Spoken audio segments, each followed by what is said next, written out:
Селото со најучени луѓе Владимирово ке ги чува спомените за старо Владимирово во спомен одаја.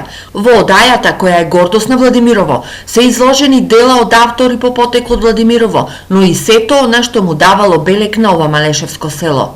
Целта е да се поттикнат и владимирците кои што се иселени од овде, па и овде, да пишуват или да документираат многу работи кои што веќе неминовно одат и не се памтат ако нека се запишат. Огромни работи има по куќите тука. Луѓето и самите не знаат дека тоа е голема вредност, разбирате? Од облека уште, нашата облека, да ви кажам дека малешевската облека се разликува и е многу интересна. За разлика од другите национални носи кои што се, малешевската е многу убава, исто така е лесна она. Немате таму вие облека од 15 или 20 килограми.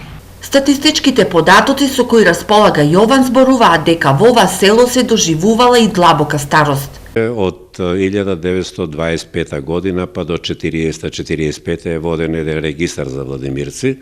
4 луѓе живееле над 100 години. Умреле, значи, со над 100 годишна.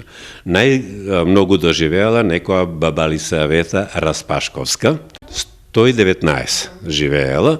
Ова е едно од најголемите села во државава со површина од околу 980 км квадратни. Најмногу жители имало во 1953 година и тоа 1896 жители. А денеска, за жал, и ова село го живее трендот на иселување, па брои едва и 800 жители. Но ентузијастите од селото настојуваат, ако не може да го сопрати селувањето, барем да ги сочуваат старите спомени на славното Владимирово.